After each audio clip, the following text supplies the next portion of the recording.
Hello friends, नमस्ते। Shri Ram academy की online class में आपका हार्दिक स्वागत। 10वीं की सामाजिक की क्लास। आज हम पढ़ेंगे अकबर के बारे में। अकबर एक महान शासक था। महान पहले मैंने बता रखा है, महान शब्द 3 लोगों के साथ ही लगा है, जिसमें एक अकबर भी था।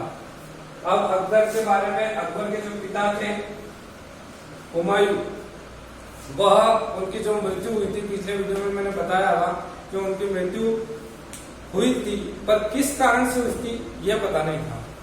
तो मृत्यु जब उनके पिता लाइब्रेरी में से पढ़ के आ रहे थे, तो किसी कारण से वो सीढ़ियों से उतरते समय पांव फिसलने से सीढ़ियों से गिर गए और गिरने के कारण से उनकी मृत्यु हो गई। पर कहीं बता भी रखा है कि उन्हें नशा करने की आदत भी थी, वो अफीम का नशा भी करते थे।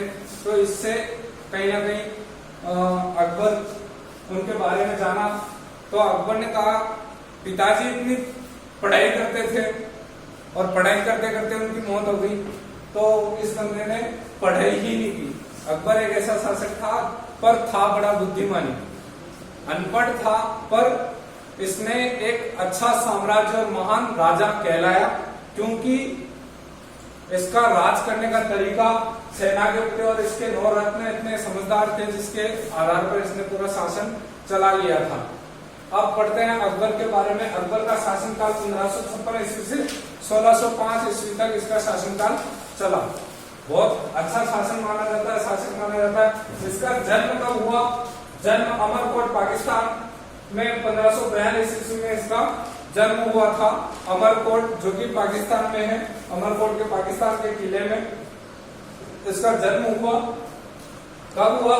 1542 ईस्वी में।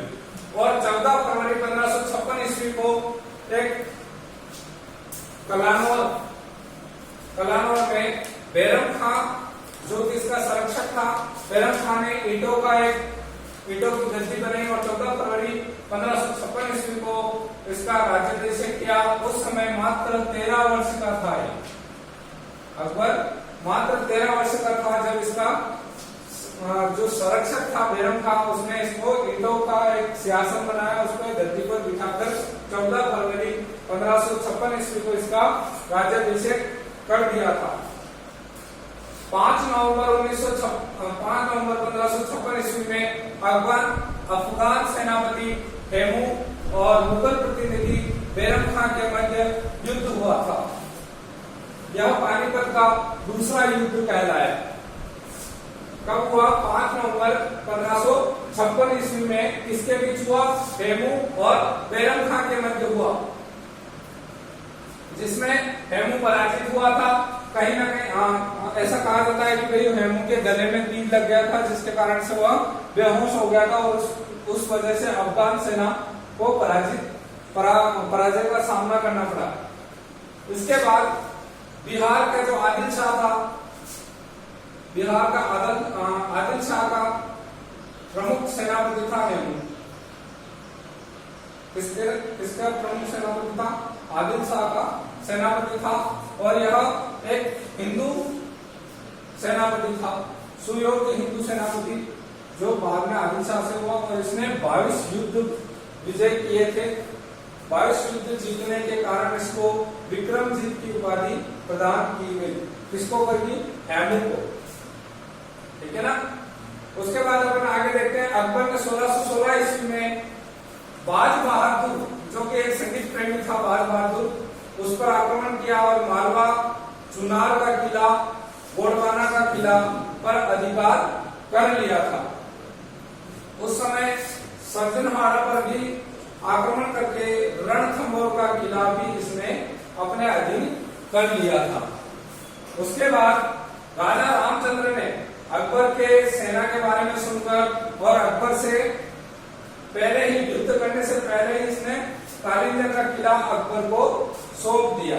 1570 ईस्वी में मारवाड़ और बीकानेर पर भी इसका अधिकार हो गया। मुजफ्फर शाह, जो कि गुजरात का शासक था, और दाऊद खां बंगाल का शासक था, अकबर ने इन दोनों से भी वहां का शासन छीन लिया था और अकबर ने इन पर भी अपनी सत्ता स्थापित कर दी थी। किसके ऊपर? मुजफ्फर शाह जो कि गुजरात का शासक था, और दाऊद खां जो बंगाल का शासक था, उससे भी बंगाल क्षेत्र छीन लिया था इसने अकबर ने। उसके बाद महाराणा प्रताप जो कि मेवाड़ का शासक, महाराणा प्रताप मेवाड़, पूरा मेवाड़, मारवाड़ और पूरे विश्व में इस नाम से कोई ऐसा बंदा नहीं होगा जो इस नाम से परिचित नहीं होगा। इसका जो सेनापति था मानसिंह, और आजम का अकबर का सेनापति था। इन दोनों के मध्य हल्दी घाटी में युद्ध हुआ 1576 ईस्वी में। इस युद्ध के बारे में अपन विस्तार से जब महाराणा प्रताप का टॉपिक शुरू करेंगे उसमें इसके बारे में विस्तार से आपको जानकारी दी जाएगी।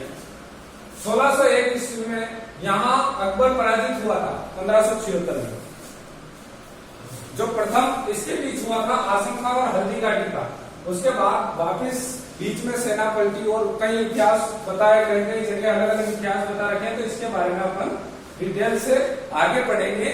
अभी यहाँ अकबर का चल रहा है और अकबर के टॉपिक में केवल एक क्या महाराणा प्रताप से इसका युद्ध हुआ था, कहाँ हुआ था? हल्दी घाटी में हुआ था। कब हुआ था? 1576 में हुआ था। ठीक है, इसके बाद अपन आगे देखेंगे। 1601 ईस्वी में असीरगढ़ पर अधिकार कर लिया।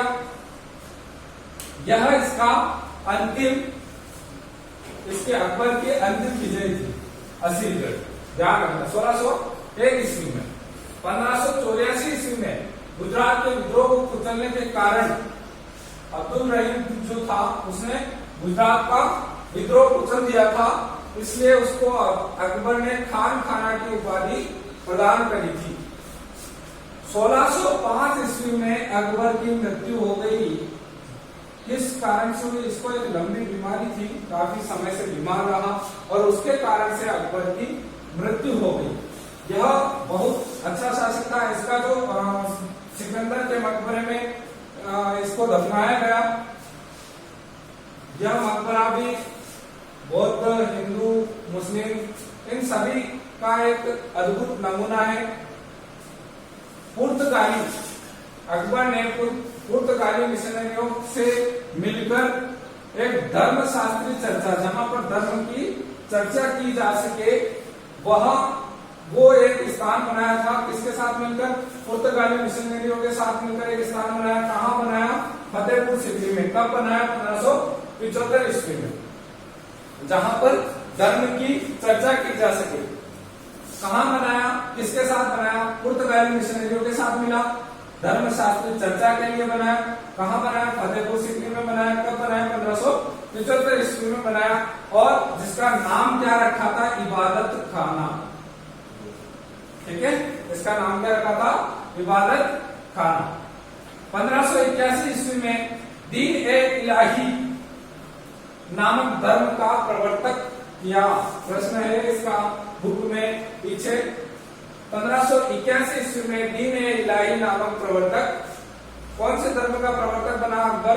तो दीन ए इलाही नामक धर्म का प्रवर्तक किया। इसने दीन ए इलाही धर्म को अपनाया या उसका प्रवर्तन किया, दीन ए इलाही धर्म का। 1564 ईस्वी में इसने जजिया कर को समाप्त कर दिया। जजिया कर के बारे में मैंने आपको पहले भी बताया था। इसने उस कर को 1564 ईस्वी में समाप्त कर दिया था।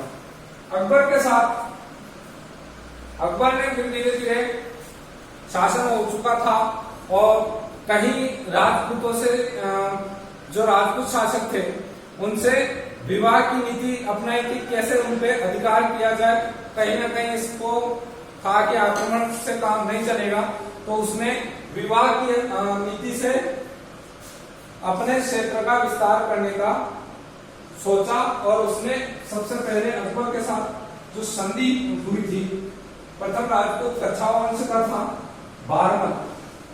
कौन था? बारमल, जिससे अकबर ने संधि करी। उसके बाद ऐसा इतिहास में पता रखा है, डूंगरपुर, बांसवाड़ा और प्रतापगढ़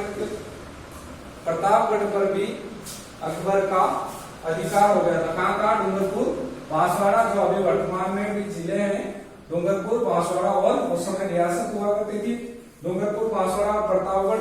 इन पर भी अकबर की अधीनता, इन्होंने भी अकबर की अधीनता को स्वीकार कर लिया था। आज हमारा अकबर का टॉपिक समाप्त हो गया। ये 10वीं के लेवल का है, 10वीं के बच्चों के लिए है, इसलिए इसको अकबर को अपन ने इतना ही बताया है। बाकी अकबर का इतिहास बहुत लंबा है, पर 10वीं की बुक में जितना दे रखा और इम्पोर्टेंट है बच्चों का उतना ही बताया। आज के लिए इतना ही, धन्यवाद।